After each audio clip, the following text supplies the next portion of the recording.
Noticed that I had a hot temper until I got with Jeezy. I was triggering him. Unless I want to stay in this place where I lose this person I love, what if I got rid of that?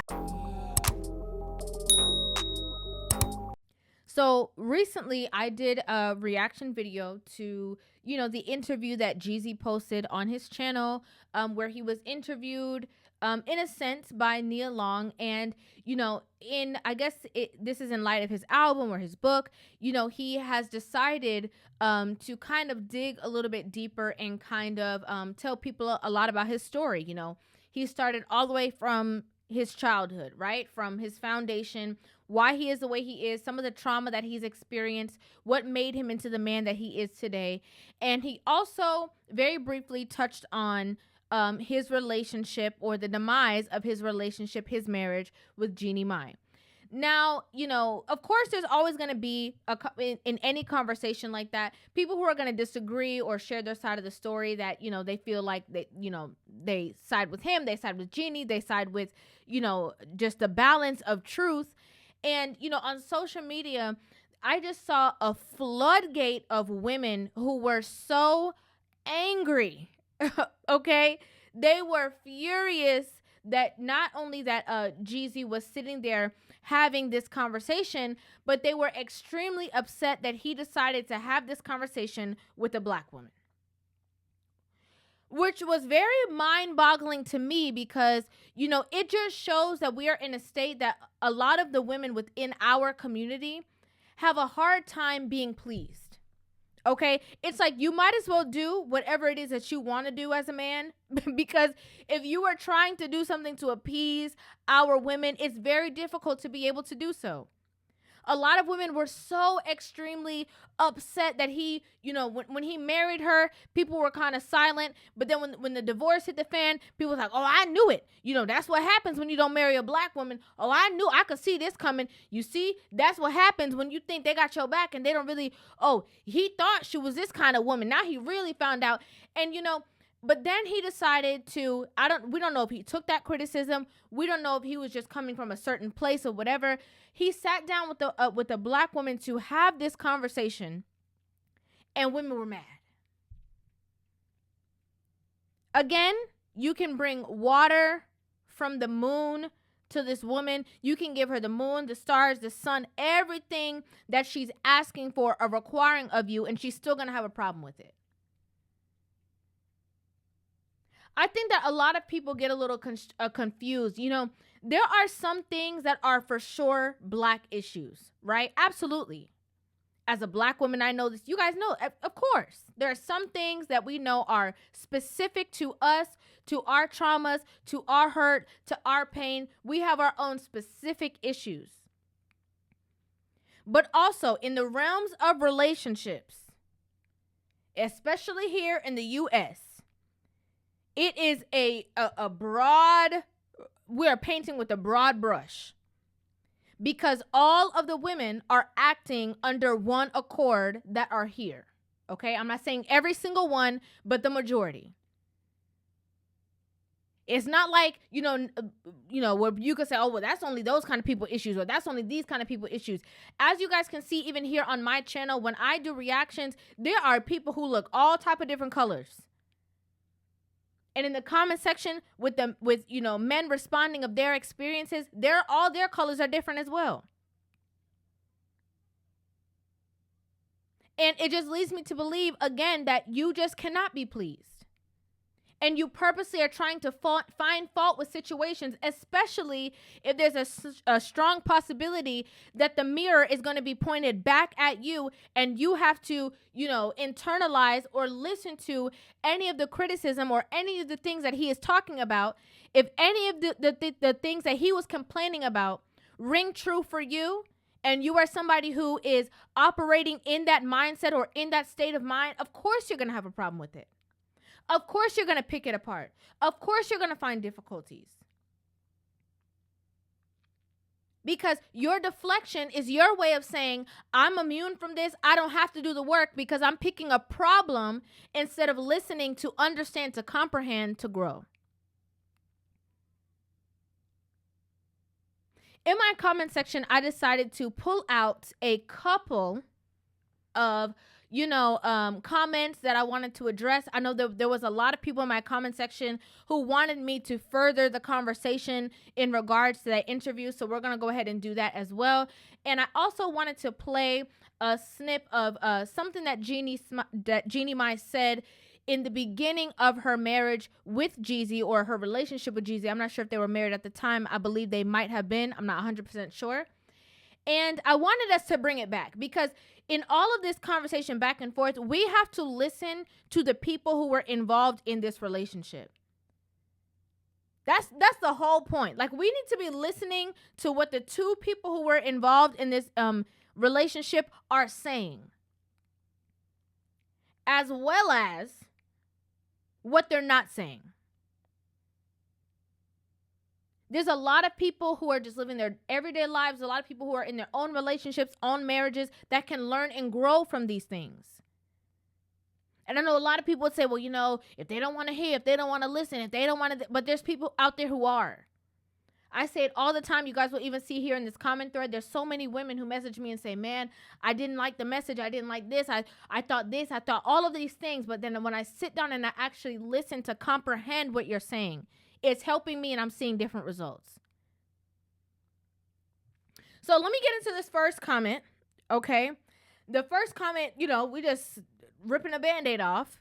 It says, Jeezy is a liar and an opportunist. He used Jeannie for clout. Jeannie is very transparent, and I can't wait until she starts talking. She's going to tell it all. This is how I know that a lot of women love, confusion. They love the messiness, the confusion.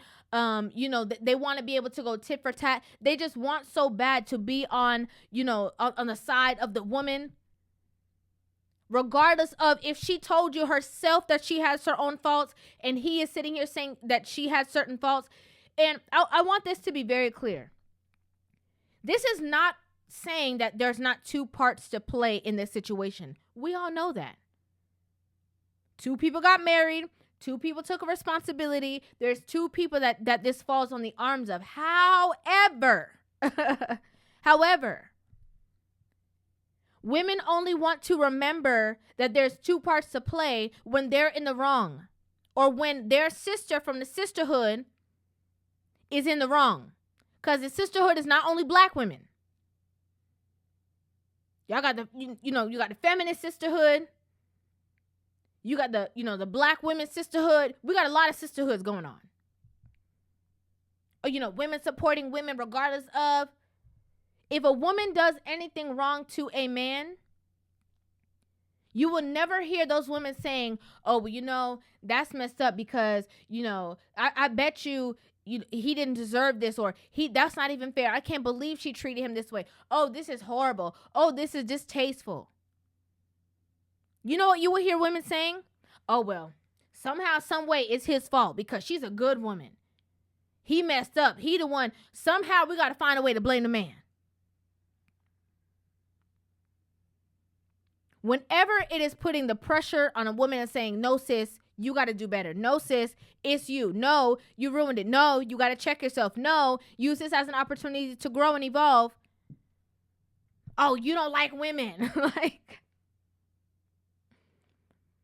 If that was true, I would not be here spewing knowledge or having these conversations to assist you in the growth in your own relationships. I would just sit down and twiddle my thumbs and know what I know and keep it pushing. I think it's so mind-boggling that, they can go to the lengths. This is how women are some women can be so delusional that they will go to these lengths when they're upset to just say anything. Like, to literally say that this was a clout move, that he's using this woman for clout, when the majority of us, in society know who he is or knew who he is way before we knew who she was, is ridiculous. Okay? That's a stretch. That's definitely a stretch. Let's move on to the next one. If you can't tell, that first comment was from a woman. This comment is also from a woman. It says, dude, which that's Jeezy, dude can have all his feelings and vulnerability. It's great, but having his wife learn about divorce on the internet is whack. Using Nia to pull on black women's heartstrings is also very strategic and whack. This is not only is it mind-boggling, but it's also extremely distasteful that you see as women, when a man is being vulnerable, and when he's opening up and when he's sharing things that he's never shared before, and it wasn't just I strongly, this is my opinion, I strongly believe that it was not just to talk about his relationship or anything like that. I think it is also creating a safe space where men can understand that you don't have to bottle all that hurt up, right? You don't have to hold on to it. So many of our boys that are growing up, they're told you got to be strong, you got to be a man, you can't cry, you can't have your emotions, you can't do this, you can't express yourself, you can't, and they're not taught, how to be emotionally vulnerable and feel safe enough doing so. And then you have the same women that grow the boys, end up getting into a relationship with a man, and when he's vulnerable, oh, you could quit all that crying and stuff. You could have all of that. Oh, all your feelings and your emotions, you could keep that. We don't want to hear that. What we want to talk about is what you did on the internet that we don't know the full story of. That's why they don't talk. Oh, my man don't talk to me. I don't understand. I don't know what the problem is. I don't know why he don't communicate with me. This is why. Because they know at the end of the day, you're going to either disregard it, you're going to ball it up and throw it in his face, you're going to use it against him, you're going to weaponize the tools that he's given you. This is why. To the level of conversation that Jeannie had, again, I don't know if the clip that I'm going to show is from the beginning of their marriage or when they first got together. I think she was pregnant at the time. They might have been married. I'm not 100% sure. But the depths that she went within that conversation lets me know that this was not a shock or a surprise. There's no way. Most of the time, majority of the time, when a man is fed up to the point of actually leaving a woman, if he leaves, because most men don't leave, there's a lot of communication all up in and through it. In the beginning, when the problems first start, men are very people say that women say that they don't communicate. Oh, they're not big communicators. I disagree. I think their logic leads them to communicate even if you don't want to hear it at the time. But women, we have this thing within us that, whenever we're emotionally, who used the word? Oh, Tyree's ex. She was emotionally intoxicated. And so in that emotional intoxication, they be making up new words. In the emotional intoxication, it becomes this thing where, when somebody's communicating with you, you take what they're saying lightly because of how you feel at the moment. So a woman and a man can get into an argument and a man could say, listen, if you don't stop disrespecting me, this relationship is going to be over. Oh, yeah, whatever. You could leave if you want to. And then, a month or 2 months down the line, when she disrespects him again, she already forgot about it. She thought he just said that because of the heat of the moment. She thought he said it, but he didn't mean it, but he did. And then more disrespect piles on, more disrespect piles on, more disrespect piles on. But he said what he said. And again, I don't need to touch on the whole Nia Long thing to pull on heartstrings or whatever. I'm not, I can't. Let's just move on to the next one. Okay, let's move on to the next one. The next one says, he needs therapy and a woman is not your therapist. Heal first before setting yourself up for failure. An unhealthy, unhealed man is a recipe for failure, whether you are a man or a woman. A woman wrote this comment as well, as we can. I think we can kind of feel, right? Like we can kind of feel that a woman wrote this. And, what I think is very interesting is that, you're commenting he needs therapy and a woman is not your therapist, when literally in the interview, he talked about him going to therapy.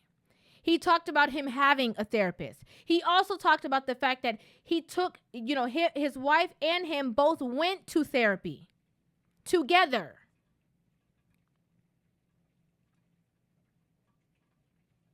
Why is it that we as women have a hard time comprehending that it is a strong possibility that the woman could be the problem in certain relationships? The woman could be the space that made the bottom fall out in certain relationships. Why do we have a hard time comprehending that?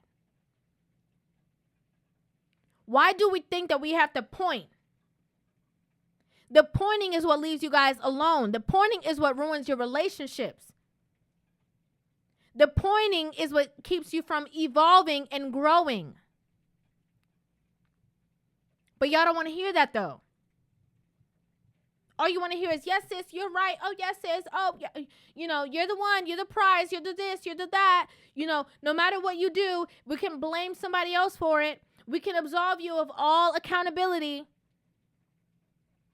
Because even if you're accountable, you can still point the finger at somebody else and blame somebody else for something. Because it couldn't possibly be you, because every woman has a story. And men don't. Men don't endure anything. It can even be the most extreme situations, like extremely extreme, where a woman will, do some vile things to a man. And people will say, well, no woman just wake up like that and just do stuff like that. He had to have. And if it's in reverse, and if a man does something to a woman that's extremely violent, we see it on the news, you would say, oh, see, these men are crazy. We got to protect ourselves. Think about the separation. Think about that.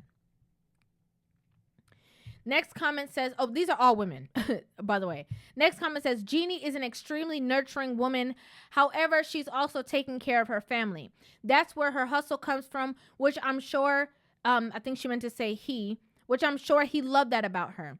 That's her culture, so she couldn't just go against that. What about all her expectations of raising the baby, running businesses, taking care of her family, etc.? She didn't ruin Ish. They're both responsible. His pain is something he should have handled and took care of before he got married. He knew her circumstances and who she was and her culture. He still chose to gas her with trips with her family and friends. That was part of his delivery to get her respect and respect from the family. She said she didn't want kids or marriage. He went for it anyways after she told him what she didn't want. Two sides are responsible. Again. Okay, let's take a step back, right? Let's take a step back. Where your hustle comes from, how you take care of your family, your culture, all of these things, running businesses, boss chick mentality, all of these things does not make you a perfect human being. It doesn't. Just because you know how to run a business, just because you know how to provide for your family financially, just because you know how to cut the check, just because you're ambitious does not mean that makes you a great woman in all aspects. It means it makes you ambitious. It makes you somebody who knows how to provide for the family. It makes you somebody, who knows how to write the checks. That's what it means. It means just that. Why are we in a space that we don't believe that you can be flawed in other aspects? And the only way to see those flaws within yourself is in our intimate relationships. That's why so many boss chicks that write the checks, that run businesses, that are so ambitious, can't keep a man. Because they believe that because of all of their accomplishments and all of their degrees on the wall, all of the things that they have obtained makes them higher than their counterpart, makes them smarter than them, makes them better, makes them more intelligent, makes them, more qualified to be the leader of the household, even if that's not their role. Think about that. Saying this part where this person in the comments says he married her, he knew her circumstances, he knew what she was and what she wasn't with. If he didn't want to be with her, he should have thought about that before she married him. So was he in a relationship with himself? This part that said, what does it say here? He chose to gain respect from her family and friends from trips. She didn't want kids or marriage. Did he force her? And if I understand correctly, she did not want kids with her previous husband. She may not have wanted marriage after she left her previous husband. From what I recall, after she met Jeezy, all of these things changed. She wanted the family, the husband, she wanted it all. But let's say you're right. Okay. Let's say, he was supposed to go through all this. He should have, been responsible with his pain. He should have handled and took care of that before he got married. Was she not dating him as well? She also was going on this venture. If she did not want to marry him, couldn't she have said no? We all know women control who's born in this world. If she did not want kids, couldn't she have controlled that? We have to critical think. We have to use our thinking skills. Let's move on to, oh yes, I'm glad. I'm glad that we got to the video portion. Let me go ahead and pull up this video. And I want you guys to hear this. Again, this is either from the beginning of their relationship. I know that she was pregnant at this time. So I don't know if it was the beginning of their relationship, if they were already married before they got, before they had a child. I'm not 100% of the dynamics, but this is well before any talks of any divorce had ensued. I didn't notice that I had a hot temper until I got with Jeezy. And here's a person who is my equal and I really respect. And when I would spew some of my old habits, and he was like, like, that's not flying here. And also, it would trigger him to come back at me with things where I was like, who the fuck do you think you are? But I was triggering him. So through work, we learned that we both have certain habits that to the everyday person, from friends, family, fans, they'll never see it. Mm-hmm. But to the person who loves us deep enough, you can press that button and boom, the dragon comes out. Unless I want to stay in this place where I lose this person I love and I stay in my comfort zone of doing what I want to do and function the way I have for the last 40 years where nobody else had to stop me. But this was something greater that I wanted, and also a great challenge to myself to say, what if, now that I know it exists and the dragon's there, what if I got rid of that? How do I kill that dragon or store it in its place so that it never creates havoc in my life? I don't want somebody who doesn't change. I want you to change and grow, if it means growing into an even better version of what I fell in love with. Y'all heard that? Did you hear it? Because, I could have just played the audio, but I think that you needed to visually see this person talking about this situation. This does not mean that there was not other problems that they had in their relationship, of course. This does not mean that, she's the only person to blame or the only person that's at fault, or, it does not mean that. Again, they both got into a relationship. They both made a decision. I'm sure they both had things that they could have worked on. But that's what marriage is. Two people working on things to grow together.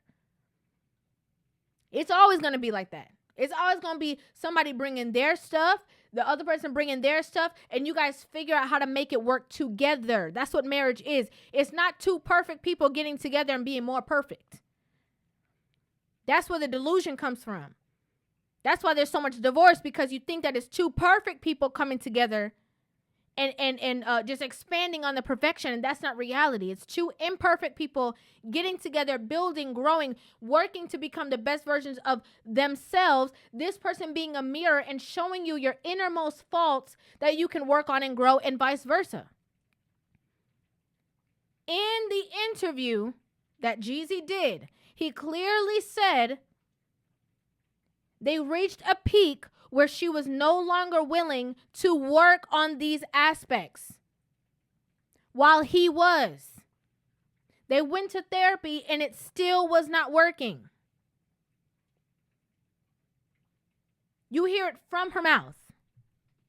She said, unless I want to lose my man, I got to check myself. Unless I want to ruin my marriage, I got to check myself. Unless I want to, chuck the deuce and be here by myself, I got to check myself. And somehow women are still hearing, oh, well, it had to be him. She literally said he was coming back. Listen, I'm trying to break this down so you guys can really understand. For real. Because I don't want it to go over your head. Because I want it to penetrate.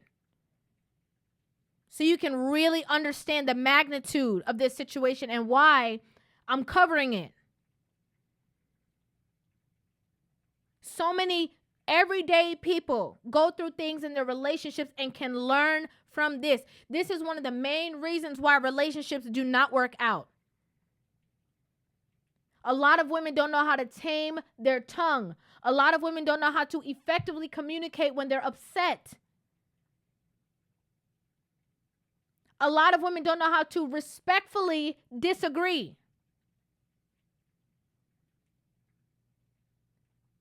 And there can be a lot of things that end up, causing the demise of the relationship. But at its core, when we look at the origination of where the problems in the relationships are stemming from, we can almost always bet our money on the respect portion. She said, I was triggering him. And once I started to trigger him, we heard him talk about it in his interview with Neil Long, where he said his mother was, she didn't love him. She didn't treat him with respect. He had went through a lot as a child. He had no voice. He witnessed so many different things. He had a hurt inside. And where did that hurt come from? The first woman who was supposed to love him. So she would disrespect him and trigger him. And in his trigger, he would respond in a certain manner that was not conducive to the positive space of their relationship. But what started that? Her triggering him. She said, let me tame this dragon so that it does not come up and cause any more issues in my life. That was the biggest problem. Because instead of taming the dragon, you should have eliminated the dragon. A lot of women, they don't eliminate the problems that they have in their relationship. They tame it for a little bit, for as long as they feel like they can. Because it's comfortable for them. They're used to it. It's normal to hold on to their traumas. They don't like how uncomfortable they feel of becoming a brand new person. They hold on to it. The problem is that when you don't eliminate it and you still hold on to it, it shows its head again. Because whenever you get to a space that you're comfortable or, you're in a common situation, that's a normal response that comes out of you, so it's going to come back out. Unless it's eliminated. And elimination is not impossible. Only if you think it is. Listen, women lose their husbands every day, okay? And I don't mean that he's out the house. I mean emotionally. The connection is gone. He don't look at you the same. Why don't you compliment me? Why don't you, I walk past, you don't call me beautiful. You don't tell me you love me. You don't do these things because you don't respect me. When I see you, all I see is the word disrespect on your forehead. That beauty that I once saw is faded. The connection we once had is lost. Because when I see you, I just see stress and disrespect. I can go to the grocery store or the bank and get more respect from a woman I don't know than the woman that's in my household. And you don't know how detrimental that is to a man. Until something like this happens and he possibly leaves you. This comment said his wife displayed traits of his mother, which triggered him. I would imagine writing that book made him feel vulnerable, and his wife just poured salt in his wound. I pray they both receive healing. I do too. I really, really pray that, they both receive healing and that she grows from this. Because you have two spaces. You can either grow from this or revert back to your ways and say, see, that's why these men ain't this and these men ain't that. And then just keep yourself in delusion, keep lying to yourself, keep numbing yourself. Keep, absolving yourself of accountability and just be stuck in your ways and just stay on the hamster wheel. Or you can grow and achieve positive results from your growth. Next one said Jeezy and Jeannie trauma bonded. Both have dark pasts with their mothers growing up. That is not a successful formula for a long marriage, and their traumas will tend to rear their ugly head. Jeannie admitted to having anger issues like her mom. I know Jeezy didn't marry a non-black woman only to deal with the same BS he got from his mother. This is another thing that I think is very interesting too. I definitely agree that people can trauma bond and not know, right? And what I mean by that is that they've had this connection with each other where they have this feeling of similarity, but I think it also goes to show, I don't want to jump too far ahead, but I think it also goes to show that you can resonate and you can have a certain level of understanding with each other, but then still at that same time, you say like, oh, I understand him because his mom treated him like this and my mom treated me like this. But then when you turn around and you treat him in that same manner that you said that you understand, it makes it worse. Because it's almost like it's better if he got with somebody who didn't understand that same exact way of thinking, that treated him that way because she could not comprehend, than you who comprehend and you're still using those weapons.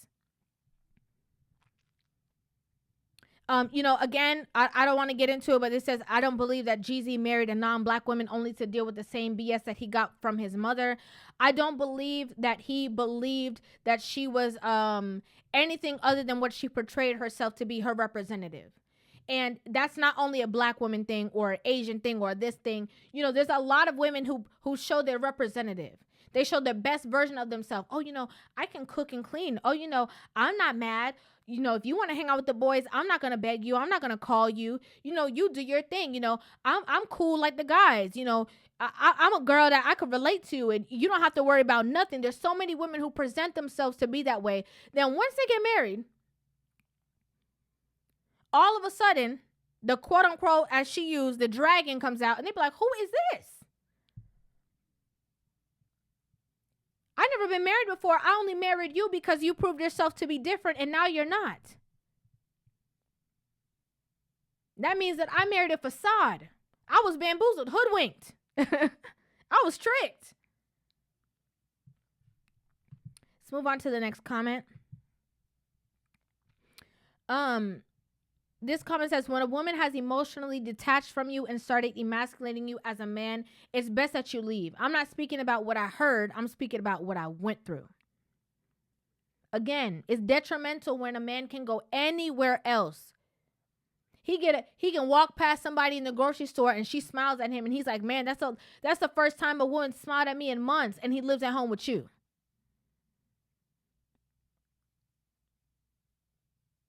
Them secretaries be at the job, they showing their appreciation and their admiration for this man. And then you be confused. I'm not saying it's right, but then you be confused when he step out. Oh, well, I don't understand. You made vows. Okay, so did you. Isn't it to have and to hold and to cherish? Y'all thought it said tarnish. Y'all thought it said tarnish. You like, oh, it said cherish? I didn't know that. Oh, I thought it said disrespectful, rude, talk to me anyhow. I thought it meant that this was a trap, that he can't get out. I could do anything I want to him and he has to stay. And he got a deal. Oh, I thought that's what it said. This person had this comment, which I've seen a lot of people put this comment in my comment section. It says, so why is he talking to Nia Long? And in my opinion, I believe that, again, it's just my opinion. He said that he explained in the interview why he chose to talk to her. But in my opinion, I thought that the reason why he chose her was because she also had a very public breakup. Right? So she had a situation with her fiance at the time that she was with for a very long time. And so I felt like he thought it was he wanted to give her the space to also speak on it because she hadn't spoken on it before. And he wanted to speak on his issues as well. So I feel like that might have been the reason why there was common dialogue between the two of them. It wasn't introduced that way. There wasn't anything that said that we're both going to be talking about our issues. You know, when we watched the interview, you just turned it on and it just started happening. So I believe that it was just, an open space for both of them to communicate about their own relationship issues. That's my personal opinion based off of my observation. But a lot of people had opinions on the interview, how she dealt with it. You know, I kind of gave my opinions in my reaction video. And so we're going to talk about that as well. This person said, I don't think him doing this interview with Nia Long was the right move. She is busy ignoring him, telling her life. Is giving, well, what about me instead of listening? It would have been in his best interest to find a married couple, not one or the other, not for nothing, but Nia Long has not been very successful in that avenue. Next one says, he chose Nia Long because he likes her. He clearly said it on his latest album. Quote, if I ever see Nia Long, I'm getting at her. That's why he chose Nia Long for the interview. Well, I don't know the quote, but okay. Next thing is that this person said, did anyone notice everything Jeezy said black men are going through? Nia Long had to chime in on black women are going through the exact same thing. No, we are very different. And so are our experiences. So our experiences are going to be different. Even if the situation is similar, I just didn't like hearing the tit for tat coming from Nia Long. And I think there was one more comment about, this one says Nia Long is conducting the interview, but she's making the whole thing about herself. And I find a lot of women do that when someone else, especially a man, has an issue. They would turn it around and make it all about themselves. That's what makes it hard to even talk to a woman. Even when you go to a funeral, women fall all out on the floor yelling and screaming until they literally make themselves sick, all for attention. Okay, now you play too much. Okay, now you play too much talking about they fall out making themselves sick for attention, but I know exactly what you're talking about. So here's my take on it. Again, I believe that it was a space for them to have dialogue between the two of them. Again, she went through a very public breakup. He went through a very public breakup. And I think he just wanted to sit down and have a community-based conversation. Again, if he sat down with a woman who was of another race, right? His wife was Asian. If he sat down with another Asian woman, black women would have had a problem with that. Why are you talking to another woman about our business? You know, I think that people forget that just because he married a woman who is not black does not make him not a black man. He's a black man talking about his black experience, about his black traumas, and he decided to have that conversation with a black woman. I did not see anything wrong with that. Now, as I did state before in my last portion, I don't know if they clipped up the interview, if maybe it wasn't, exactly how we saw it or whatever the case is. I'm not 100% sure, but I did feel the same way that it was tit for tat. And again, if there was a space that it was supposed to be both of them sharing their experiences, I think that there should have been something in place that we could have known that, so we're not leaving it to our own interpretation. But I did feel that. It's like, well, he was expressing himself and saying that black men go through a lot outside and we don't want to come back home and deal with this. I do feel that for that specific part of the interview where she said we're going through a lot too, I think that there was a mark that was missed, because she said that black women are also going through a lot outside. But his point, when he made that point, was not about what he's facing outside. It's about the fact that he doesn't want to face it when he comes home. That was the weight of the conversation. And I feel like a couple of times that happened where what he was saying was missed because it was like, well, we are as well. When it's like, but he's the one experiencing it. We don't, it's rare that we hear women come home and talk about the fact that, you know, their man is always yelling at them or nagging or telling them that they ain't good at this and they ain't good at that. They can't do this. They're not good enough. You know, you should have done this. You should have done that. You know, it's rare that we hear women speaking about that. That's something that we always hear men complaining about. The nagging nature, the disrespect, you know, the emasculation. We always hear that coming from the man's point of view. And so even if you face certain trials outside, even if they're not the same, the point is that coming home, it's supposed to be a safe place. It's supposed to be peaceful. It's supposed to be loving and nurturing. And I think from his masculine man point of view, he was stating, I don't want to fight the world and come home and fight my wife. You know, I don't want to be playing jump rope scene. Oh, should I come inside? I don't know if I could come inside. Should I? Oh, I don't know what it's going to be. Let me stay at work longer. As a matter of, let me just stay in my car. Instead of coming straight home, let me take the long way. Okay? I know I live 5 minutes, but tonight it's going to take me 30 minutes to get home because I had a hard day at work and I don't know what she coming with today, because yesterday I came in, all I did was sit on the couch and we got into a whole, you know, big argument over the trash that from last week. Like, I can't deal. And I think that was his point of view, and I completely understand that. And I do believe that men need that space to be able to even communicate their problems, even within the relationship. If a lot of women allowed that space where their men could communicate without them being defensive, without them putting themselves in it, talking about, well, me too, well, I go through this too, they would see very different results in their relationship. They would. Next one, this comment said, come on, Nia. Women don't know what they want. You said it. If they are leading me to where I don't want to go. Well, even if a man is leading where you want to go, it will change next month.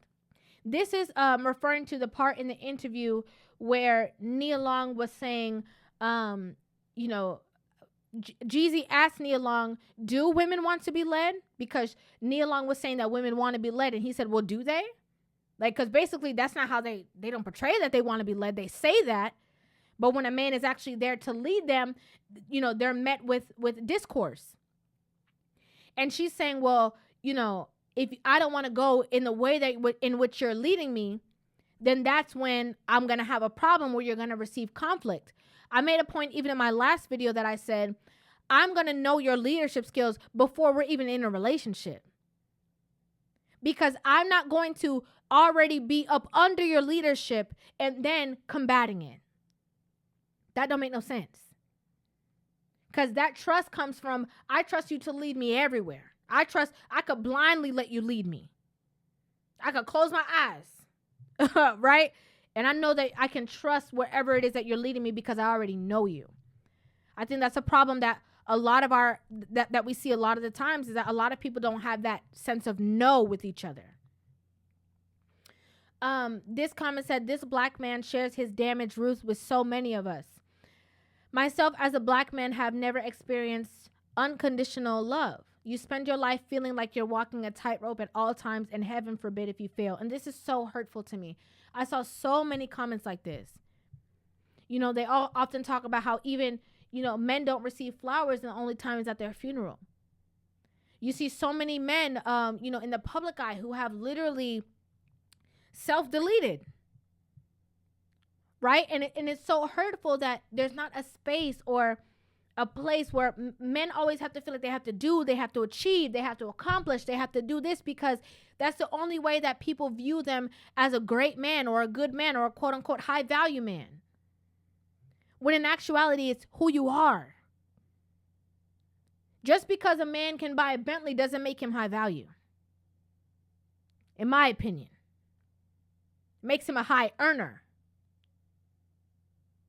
High value, to me, a high value man is it's the intangible things.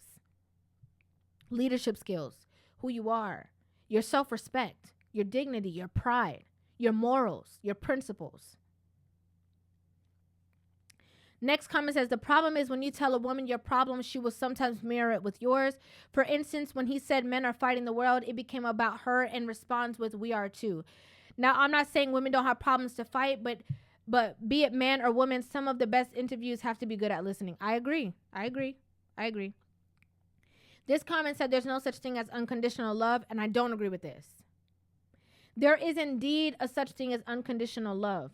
But if we as people who are in relationships, if we can't even get just the base level of normal love down correctly, the growth that it would take and the humility that it would take to even get to unconditional love, a lot of people would not be able to achieve.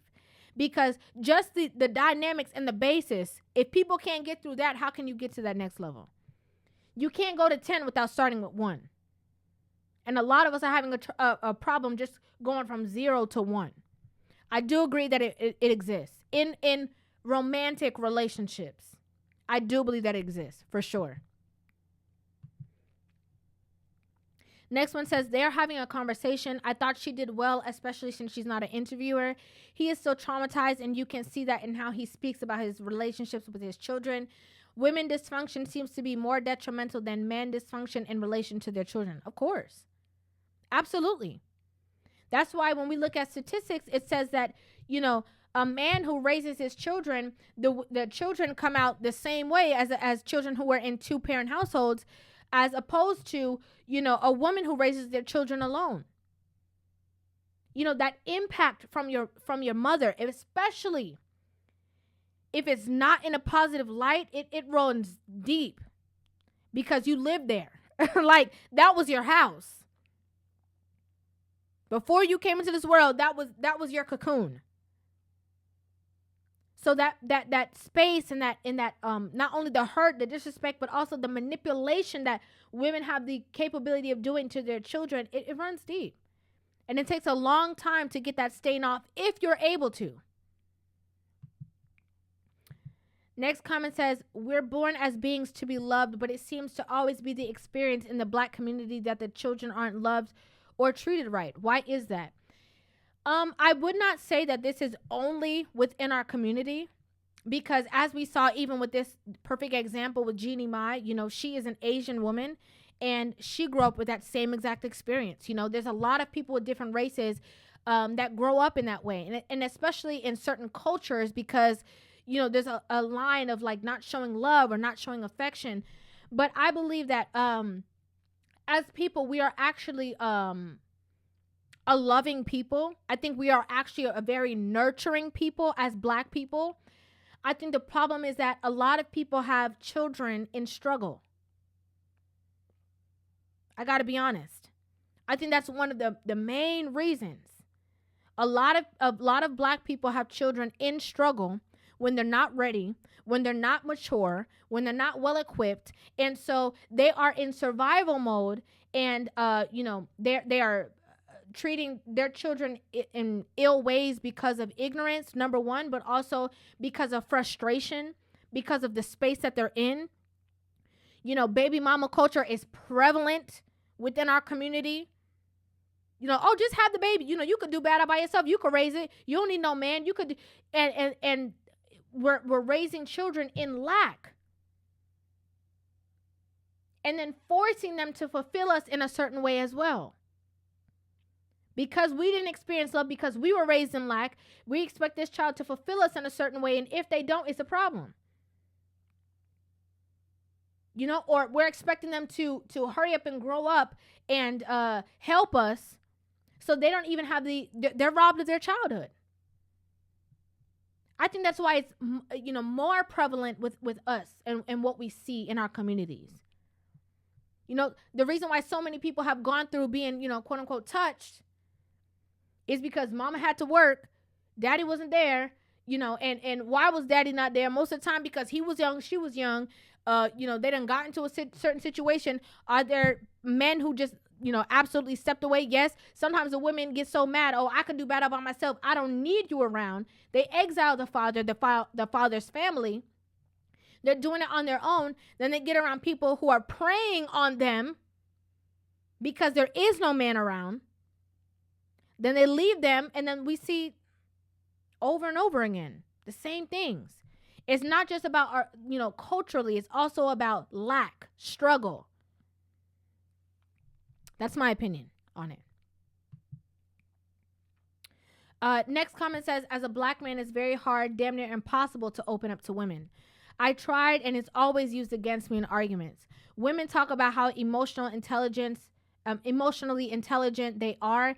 And I think they think because they talk about their emotions, they're more in tune with them. But based on experiences I've dealt with, women, especially black women, they don't see their shortcomings, which is why most black men stay quiet or go to therapy.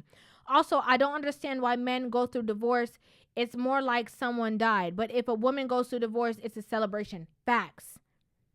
There was a comment, I think I forgot to put it up here, where a woman asked me, when I said that what Tia did in her relationship is different than what Jeezy has done. And she asked me why and what's the difference. And that's my question. A woman can wake up and say, I am unfulfilled in my relationship. I graduated from my marriage. I went through this certain growth and I decided that, it's no longer suitable for me. I want to go back to the streets. And women will say, yes, sis, do you. Live for you. You done gave a man, that man years of your life. You done gave your body away for children. We want you to be happy. And a man can say, I can't be in this because it is emotionally draining. It's toxic and it's hurting me. It's affecting my mental health. And women will say, well, you should stay. Oh, well, you should have thought about that. Oh, well, who cares? Oh, well, for better or for worse.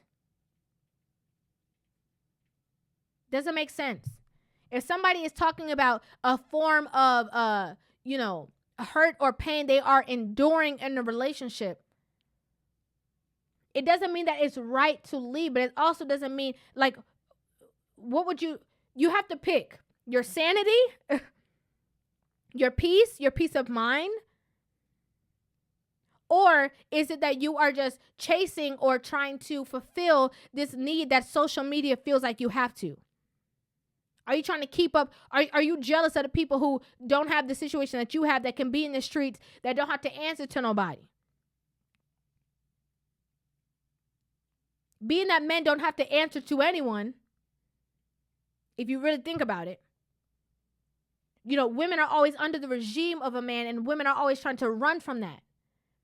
That's very different than you are the one who is the lead in the relationship. And you are trying to set the tone, and somebody that is not willing to bend or somebody is not willing to cooperate under your leadership. It's a very different ballgame. I said this before. I definitely agree that, if women were to listen to men when they are communicating with them, they would have a very different space in relationships. They'll be much better off, in my opinion. They will have way better outcomes. Listening to understand. You talking about, oh yeah, babe, you can communicate with me. Then when he does, you start talking about, well, what about me? Well, how come this? How come that? Well, you didn't do. Oh, well, you didn't tell me that. They get mad. Now, he was there to express himself. Now the whole thing turned around and it's all about you. What you think, your feelings. He was mad. He came there to tell you why he was mad. Now you mad.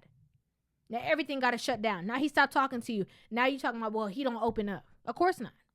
I wouldn't either. For what?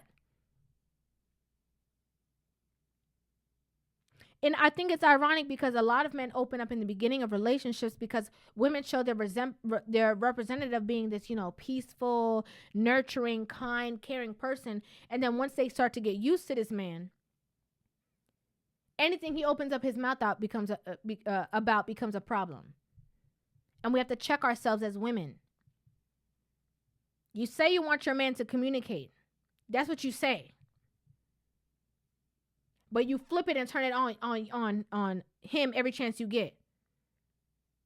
You flip it and talk about how, well, what about me every chance you get. But interestingly enough, when you communicate, is he doing that? I could bet you he's not. The next comment says, with Jeezy's situation, him having control of his issues as a man of self-worth, he's not the problem. I know for a fact when he got with Jeannie, I already know he had put his foot down from the very beginning, but if you have a woman combating your leadership, it's impossible to lead. Even more impossible when family members are involved in your business, even though they themselves need help with their own inner demons. That's a word right there. How can a man compete with that? He can't. He has no choice but to exit, or their demons will be his demons. Ain't nobody got time for that. I agree. And it's so true. There be some unhealed people talking about what you should and should not do in your relationship. They don't got no relationship, never had, can't keep one, don't know what being with a man for more than 2 months, 3 months, 4 years even looks like, and they be telling you about your problems. What you should do, what you can't do. The next thing, I'm glad I saw this. The next thing said, the only thing I would like to say, you kind of glossed over, that was important.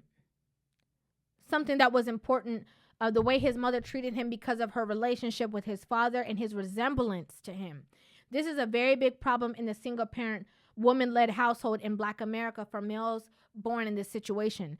Too many Black women are getting pats on the back for being single mothers, while all the while they are doing this exact thing to their sons.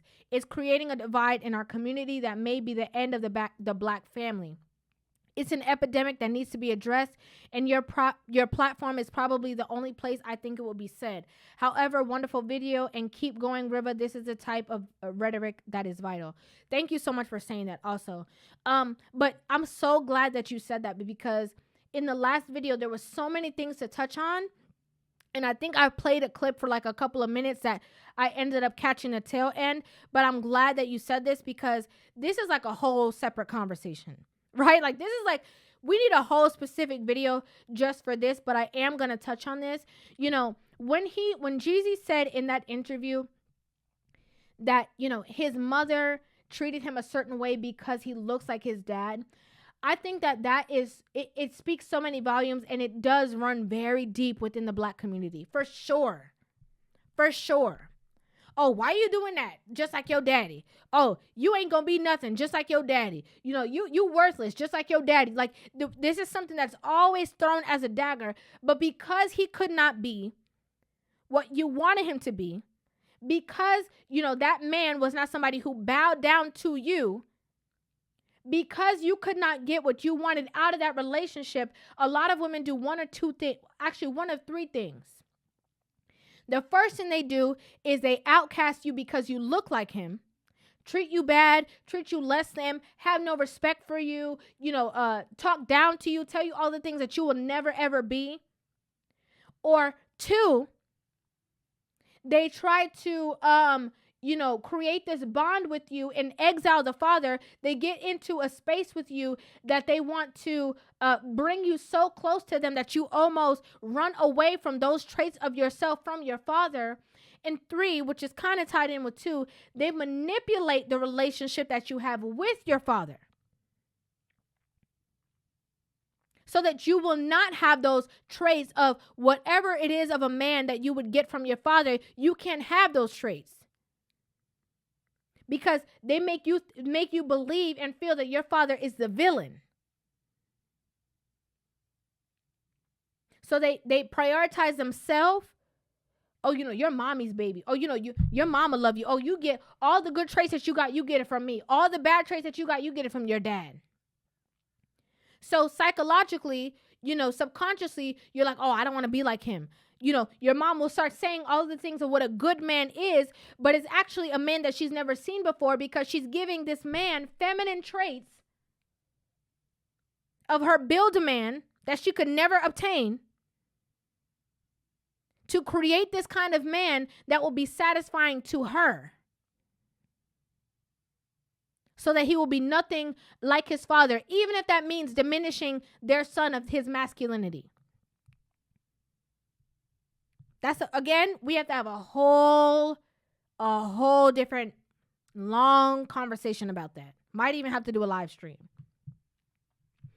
This comment was my favorite comment that I saw of all the comments, because this woman said, I needed to hear this today.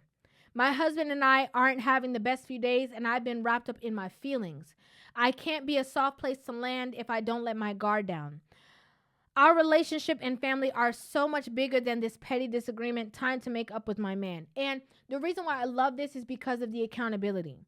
This is somebody who was listening not to be defensive, not to overreact, not to correct things that don't need correction, not to point out things or deflect, but to sit down and let it resonate and let it marinate and say, you know what? I'm tripping. Let me go get my let me go make up with my man before I end up in a space I don't want to be in. Hold up, I got a good man. Let me go fix myself. Let me gather myself together and make it right before I get left. Let me gather myself together before I put more fuel to the fire of the demise of this relationship. Let me fix it. It was never that serious. More women need to do this. You walking around not talking to your man in the same house for 5 days, talking about he needs to come to you. Girl, it could never be that serious. There's so many women, and I always bring this up when the situation happened with Nipsey and Lauren London, women all across the globe were, oh, my heart hurts for her. They were hugging their man a little tighter. They were loving on him a little close. And then after time fades, all of a sudden, you feel like your man, oh, well, too bad, so sad. He this, he that, he could do without me. Oh, well, you're taking literally your relationship for granted. Not only your relationship, but this person who is in your life, leading you, guiding you, having your back more than anybody, somebody who loves you, for granted. Over what? I loved everybody in the comments. After this woman commented, you want to see the comment thread of people showering her with love and adoration. Yes, girl, go get your man. Yes, girl, run that bath water. Yes, girl. And I love that. I love that. This is what you call solution-based conversation.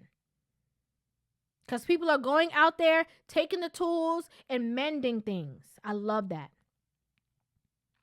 Now, this is, again, my opinion of the conversation. It's like a follow-up. I would love to hear you guys' opinions on this entire conversation as well and what you guys think about it. Make sure you guys hit that subscribe button and give this video a thumbs up. And I will see you guys in the next one. Love you.